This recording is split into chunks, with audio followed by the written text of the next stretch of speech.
नमस्कार, जय हिंद साथियों। स्वागत है आपका अपने यूट्यूब चैनल टेक्नोटेक क्लासेज में। तो भाई आईटी वाले सभी साथियों को बता दूं कि जैसा कि चेयरमैन साहब ने बोल दिया है कि Haryana lineman, SA, WPO, electrician second grade, इनके लिए आपको अगर मेन स्क्रीनिंग टेस्ट देना है तो आपको 70% आई.टी. इलेक्ट्रीशियन थ्योरी का जिन सब्जेक्ट से संबंधित है, सॉरी आई.टी. इलेक्ट्रीशियन थ्योरी नहीं, जो भी आपका सब्जेक्ट हो किसी भी ट्रेड से हो, तो आपको 70% है वो पूछा जाएगा। तो दोस्तों आई.टी. इलेक्ट्रीशियन थ्योरी की आपको 10,000 प्लस मिक्स क्वेश्चनों की सीरीज, यानी 10,000 प्लस क्वेश्चन, यानी जीरो से मतलब जीरो से जितना भी ऊंचा लेवल होता है इलेक्ट्रीशियन थ्योरी का, वो क्वेश्चन आपको करवाए जाएंगे। निम्मी आधारित है, निम्मी पैटर्न पर आधारित क्वेश्चन होंगे। और ऑल इंडिया जितने भी अभी तक प्रीवियस ईयर एग्जाम हुए हैं तो उन क्वेश्चनों को भी मिक्स किया गया इस सीरीज में।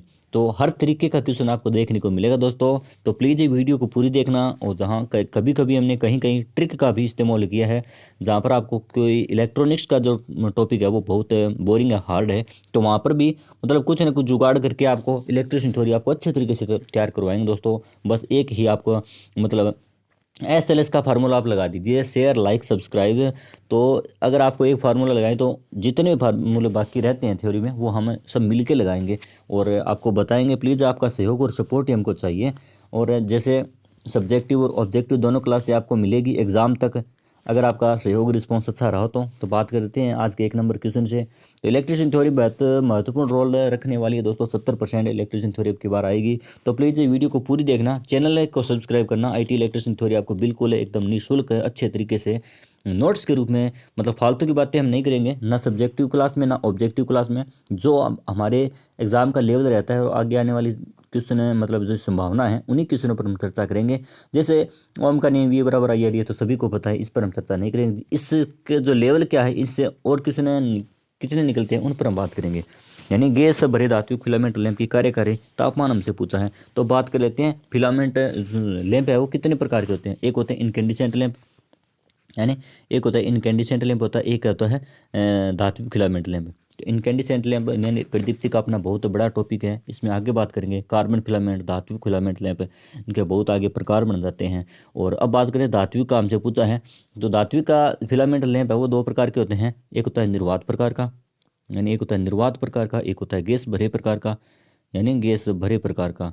तो हमसे क्वेश्चन है वो कौन सा पूछा है, गैस भरे वाले का पूछा है। तो बात कर लेते हैं इसे गैस भरे वाले क्वेश्चन। प्लीज़ दोस्तों चैनल को सब्सक्राइब जरूर करें यार। आपका सहयोग सपोर्ट रहा तो हम आपको 4 गुना सहयोग और सपोर्ट करेंगे इलेक्ट्रिशियन थ्योरी को सीखने में। हर एक टेक्निकल वैकेंसी की अपडेट आपको यहाँ पर दे दी जाएगी। प्लीज़ जुड़े रहिएगा चैनल के साथ।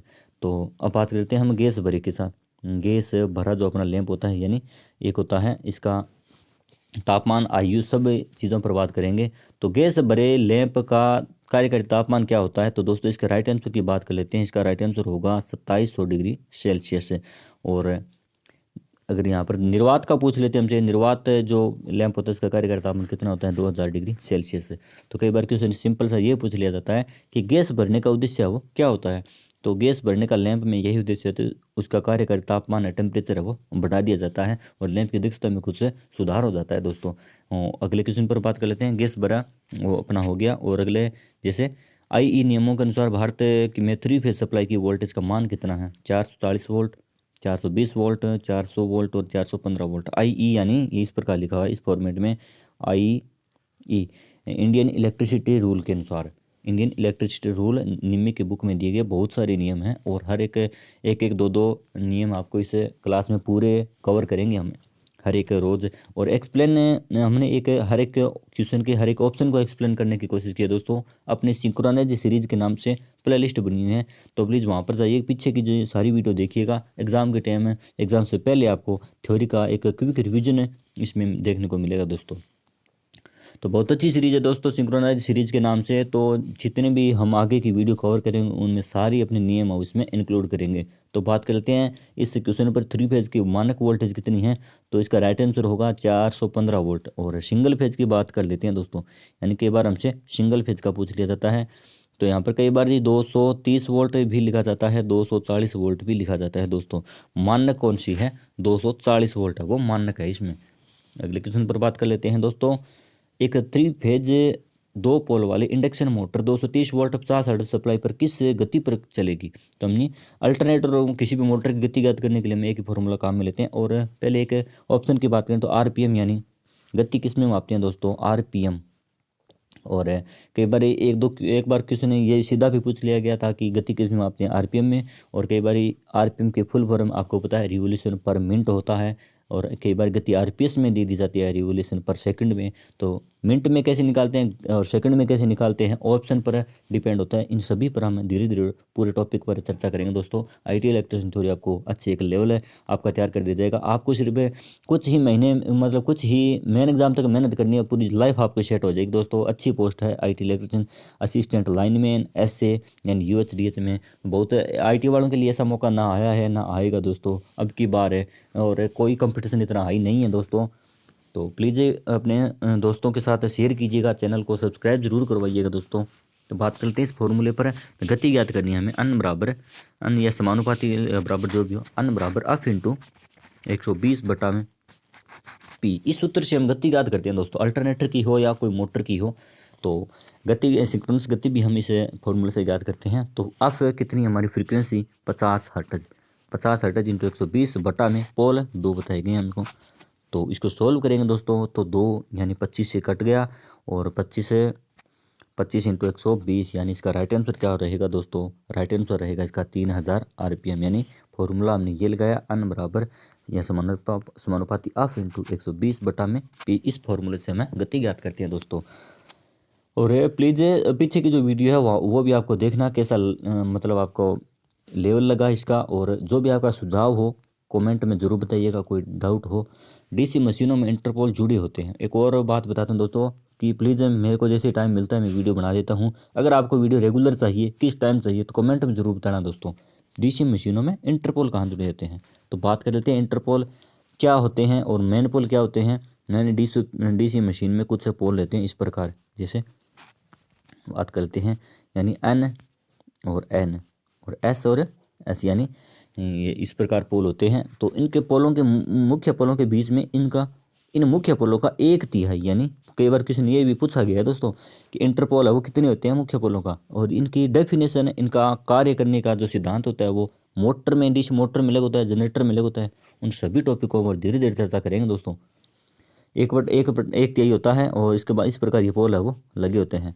यानी क्यों लगे होते हैं, इंटरपोल का प्रयोग क्यों किया जाता है? तो जो क्योंकि ये एक होता है डीसी मोटर में कम्यूटेशन, आपने पढ़ा होगा, नहीं पढ़ा तो हम आगे बारे में इसके बारे में विस्तार से चर्चा करेंगे। कम्यूटेशन, तो कम्यूटेशन एक प्रभाव है क्योंकि जब आर्मेचर चालकों की धारा में दिशा में परिवर्तन होता है, यानी आर्मेचर के चालकों की धारा में दिशा में परिवर्तन होता है तो उनमें कम्यूटेशन प्रभाव है पैदा होता है। यानी इसका मुख्य चुंबकीय क्षेत्र है वो विचुंबित करने लगता है आर्मेचर और एक जो अपने आर्मेचर चालकों का और एक है मुख्य पोलों का। तो उस कम्यूटेशन प्रभाव को दूर करने के लिए हमें एक तो काम में लेते हैं उच्च प्रतिरोध वाले कार्बन ब्रुश होते हैं। और एक होता है इंटरपोल। तो यहाँ पर हमसे पूछा गया इंटरपोल के बारे में। तो इंटरपोल है वो लगते कैसे हैं, यानी कम्यूटेशन को कम करने के लिए हमें इंटरपोल का प्रयोग करते हैं। और इंटरपोल है वो लगते कहाँ हैं? फील्ड के श्रेणी में लगते हैं, या फील्ड के समांतर में, या आर्मेचर की श्रेणी में, या आर्मेचर के समांतर में। तो इसका राइट आंसर होगा दोस्तों इंटरपोल है वो आर्मेचर के श्रेणी क्रम में जुड़े होते हैं। आर्मेचर के श्रेणी क्रम में इसका राइट आंसर होगा दोस्तों। प्लीज़ वीडियो को पूरी देखना और चैनल को सब्सक्राइब जरूर करना। एक क्वेश्चन के साथ आपको अलग 4-5 क्वेश्चन आपको देखने को मिलेंगे दोस्तों। यानी 25 से इंटू 4 करें तो 100 क्वेश्चन एक वीडियो से आप सीख रहे हो दोस्तों। इससे अच्छा और आप क्या चाहोगे? तो प्लीज़ चैनल को सब्सक्राइब करें, शेयर करें। मीट्रिक प्रणाली में 1 HP में कितने वाट होते हैं? मीट्रिक प्रणाली में 735.5, 746, 535, 746.5। इसका राइट आंसर की बात करें मीट्रिक पे 1 HP में है, 1 हॉर्स पावर में कितने वाट हमसे पूछा है तो 735.5 इसका राइट आंसर होता है। अगर ब्रिटिश की बात करता है दोस्तों, यानी ब्रिटिश की बात करता तो इसका 746 वाट होता है आंसर। अगले क्वेश्चन पर बात करते हैं कि निम्न में से कौन सा एक पारदर्शी अचालक है? पारदर्शी भी होना चाहिए और अचालक भी होना चाहिए। तो बेकेलाइट, मार्बल, पोर्सलिन, अभ्रक है तो चारों ही अचालक, लेकिन पारदर्शी भी है और एक अचालक भी होगा अभ्रक अपना। तो अभ्रक के क्या है? खनिज पदार्थ है दोस्तों, खनिज पदार्थ है। और उसमें का यानी हीटिंग एलिमेंट होते हैं, उनके आवरण बनाने में इसका प्रयोग हम अभ्रक का करते हैं। और बेकेलाइट आपको पता है कि इसका स्विच होल्डर है, किसी हैंडल का निर्माण है वो बेकेलाइट से किया जाता है।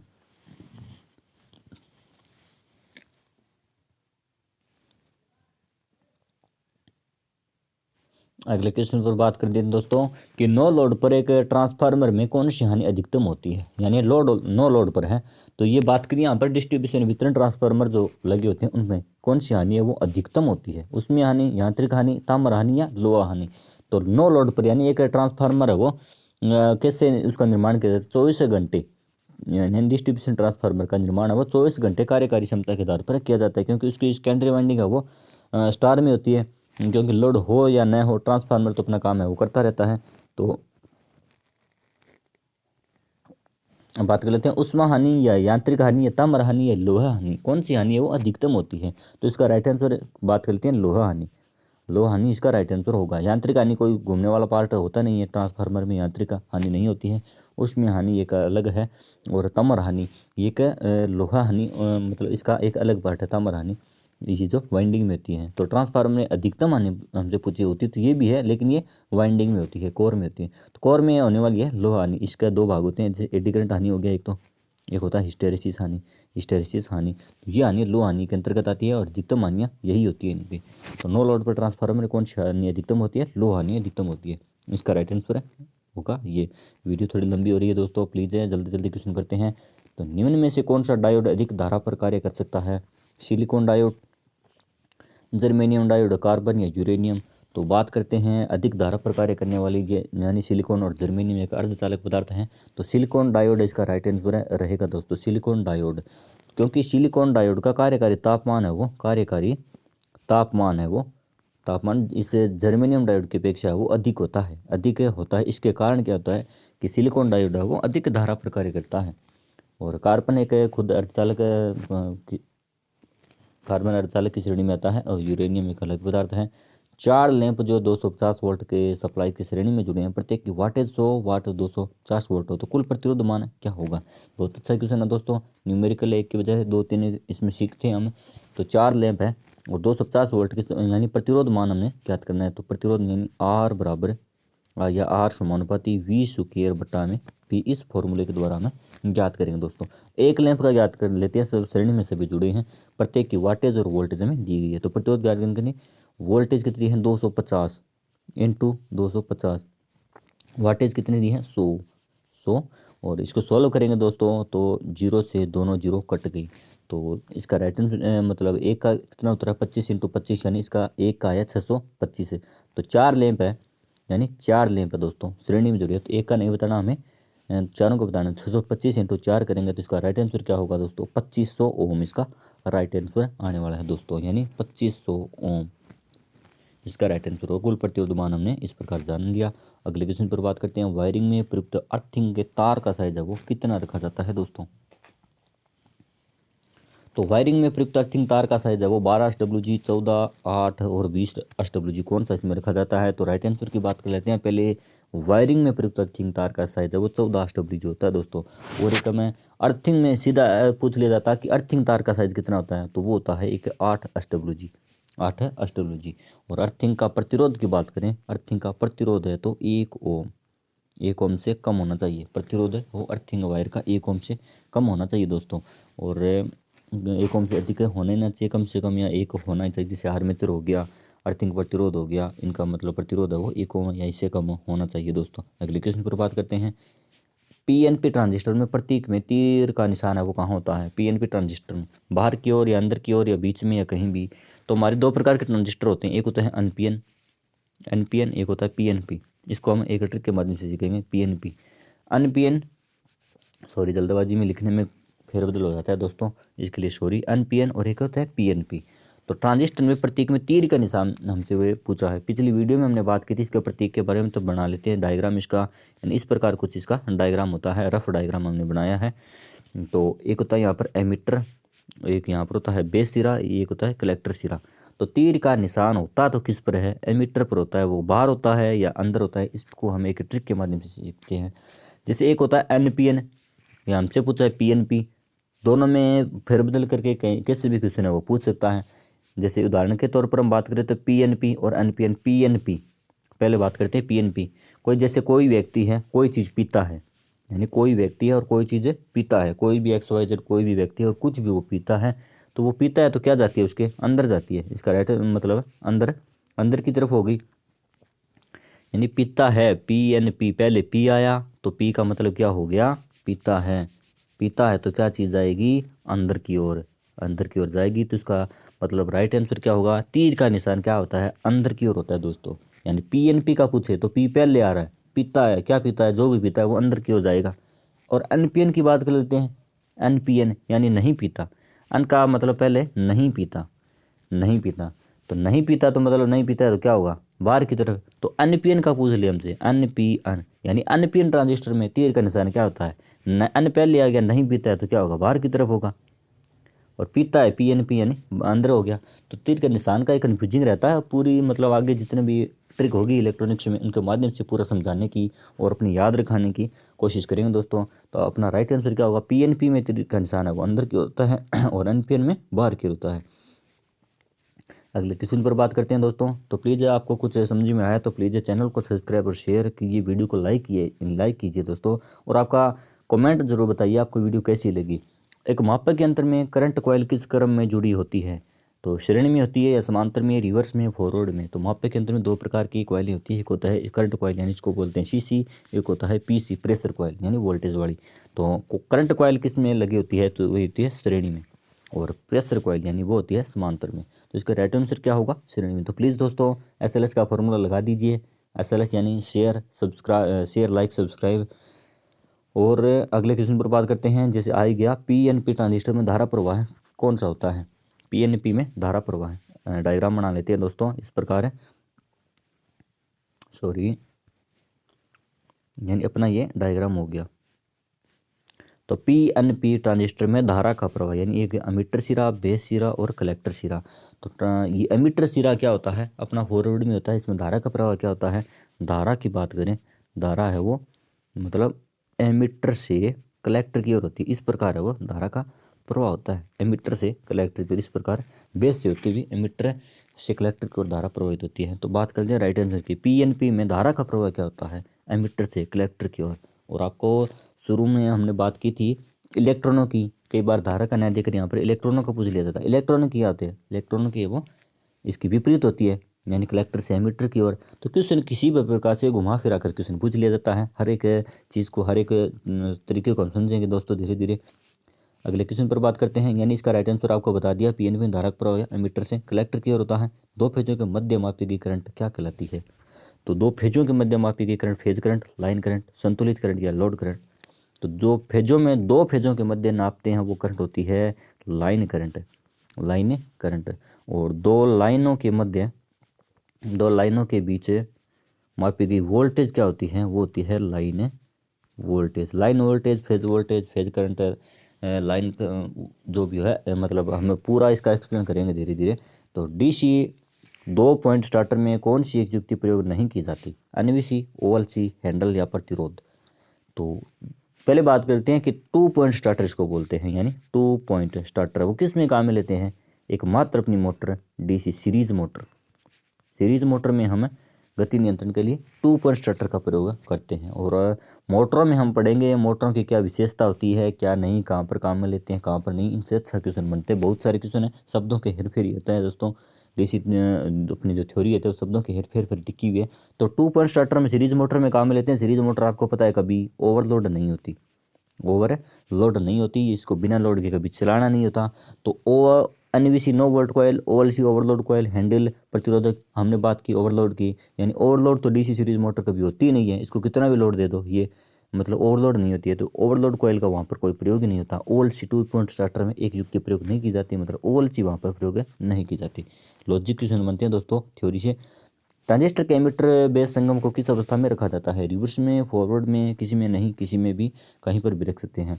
तो बात कर लेते हैं पूरी अपनी डायग्राम बनाकर, मतलब एमीटर, एक रफ सा डायग्राम बनाते हैं दोस्तों जल्दी जल्दी। एमीटर, बेस और कलेक्टर। तो ट्रांजिस्टर का एमीटर और बेस संगम को, यानी एमीटर से बेस वाला हमसे पूछा किस में होता है, यानी धारा का प्रवाह की पहले मैंने बात की थी, धारा किस तरफ होती है, एमीटर से बेस और बेस से कलेक्टर।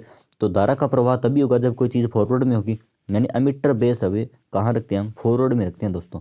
एमीटर बेस को हम फॉरवर्ड में रखते हैं तभी धारा का प्रवाह होता है। एमीटर बेस संगम को किस अवस्था में रखा जाता है, सदैव एमीटर बेस को हम फॉरवर्ड अवस्था में रखते हैं दोस्तों। इसका राइट आंसर होगा फॉरवर्ड में।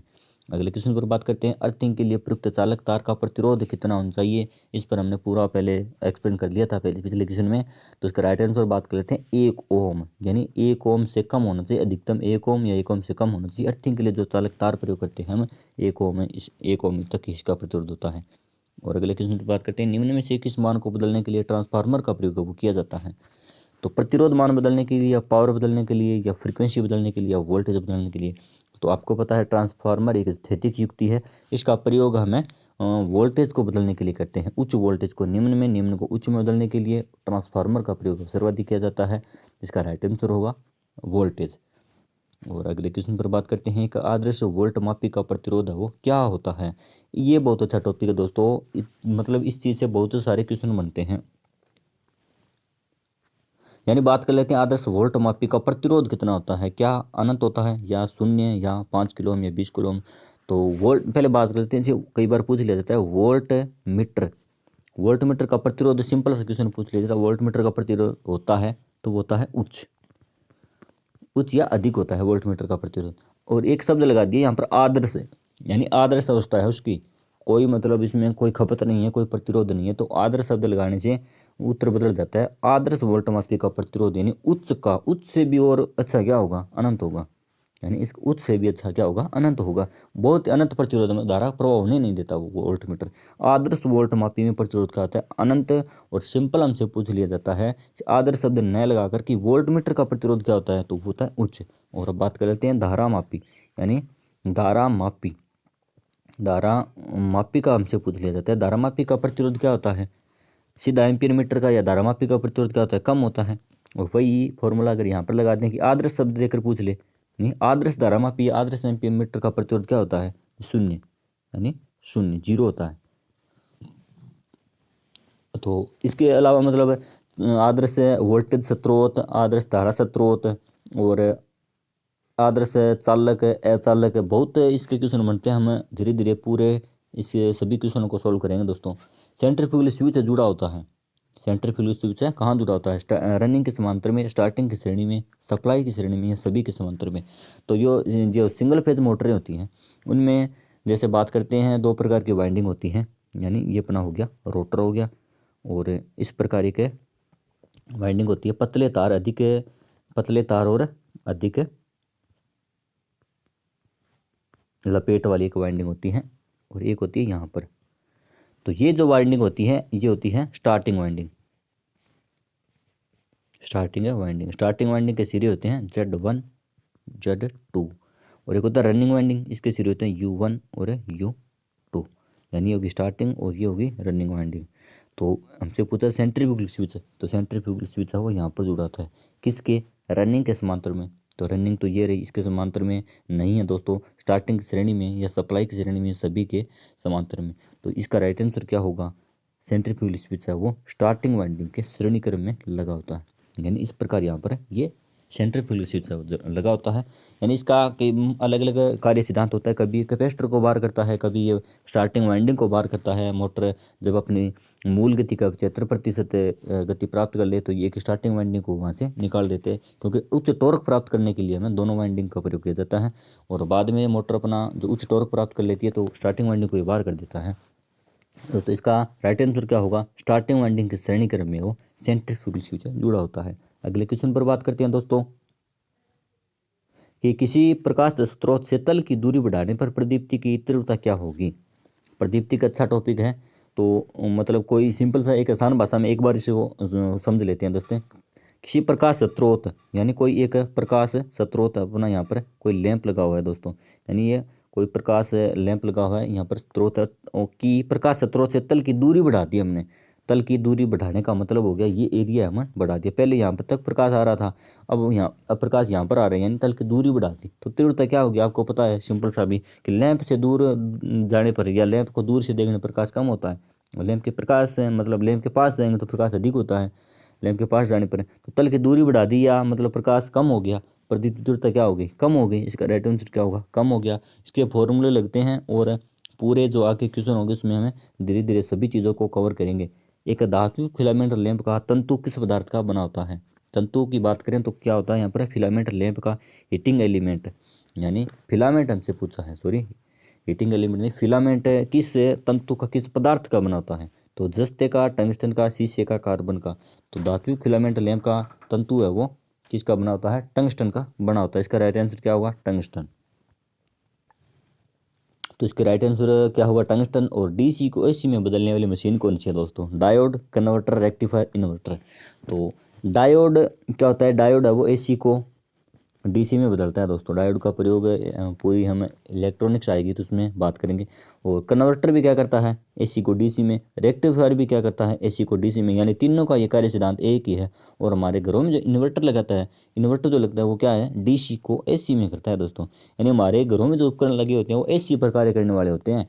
और पहले जो इन्वर्टर है वो इस एसी, प्राप्त एसी को डीसी में बदलेगा। और डीसी जो प्राप्त डीसी है उस डीसी को एसी में बदलकर हमारे उपकरणों को देता है। यानी इन्वर्टर है वो क्या करता है? डीसी को एसी में। बाकी सभी तीनों काम क्या करते हैं? एसी को डीसी में बदलते हैं दोस्तों। इसका राइट आंसर क्या होगा? इन्वर्टर। अगले क्वेश्चन पर बात करते हैं। लेड एसिड सेल की प्लेट डिस्चार्जिंग के बाद बदल जाती है किस में? लेड सल्फेट में, या लेड पेरोक्साइड में, रेड लेड में, स्पंजी लेड में। तो लेड एसिड सेल की दोनों ही प्लेटें यहाँ पर पूछी है। बार दोनों प्लेटों का रंग पूछ लिया जाता है, चार्जिंग पर पूछ लिया जाता है, पॉजिटिव क्या होती है, नेगेटिव क्या होती है, पूरी चर्चा हम कर देंगे दोस्तों अपनी थ्योरी क्लास में। तो हम यहाँ पर बात करते हैं लेड एसिड सेल की प्लेटें डिस्चार्जिंग के बाद किस में बदल जाती है? लेड सल्फेट में। और कई बार यहाँ पर एक फॉर्मूला सूत्र के रूप में पूछ लिया जाए, लेड सल्फेट को क्या बोलते हैं? PbSO4। SO4 यानी PbSO4 में बदल जाती है दोनों ही प्लेटें। अगले क्वेश्चन पर बात करते हैं। भूमिगत कंड्यूट वायरिंग में प्रयुक्त हुकों की लंबाई कितनी रखी जाती है? भूमिगत कंड्यूट वायरिंग जो अपने अंडरग्राउंड आजकल वायरिंग होती है सर्वाधिक ही काम में ली जाती है, इसमें हुकों की लंबाई रखी जाती है कितनी? तो इसका राइट आंसर होगा 60 mm, सॉरी इसका 60 सेमी होगा।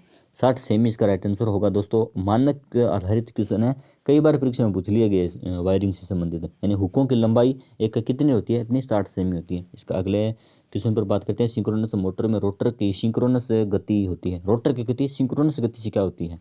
कम, अधिक, बराबर या लोड के अनुसार बदलती। तो सिंक्रोनस मोटर में रोटर की गति है वो सिंक्रोनस गति के बराबर होती है दोस्तों। सिंक्रोनस गति के बराबर होती है। इसको ही हम क्या बोलते हैं? सिंक्रोनस गति बोलते हैं दोस्तों। तो इसका राइट आंसर क्या होगा? सिंक्रोनस मोटर का जो रोटर होता है और एक होता है चुंबकीय क्षेत्र की गति, दोनों की गति क्या होती है? बराबर होती है। उस दोनों की गति जो बराबर होती है इसको क्या बोलते हैं? सिंक्रोनस गति बोलते हैं दोस्तों। तो आज की वीडियो में इतना ही, मिलते हैं अगली वीडियो में। और प्लीज़ जो भी आपका कमेंट हो, सुझाव हो, तो वीडियो आपको कैसी लगी तो प्लीज़ ज़रूर बताइएगा। चैनल को सब्सक्राइब जरूर कीजिएगा और वीडियो को लाइक कीजिएगा, अपने दोस्तों के साथ शेयर कीजिएगा। धन्यवाद। आपका दिन शुभ हो।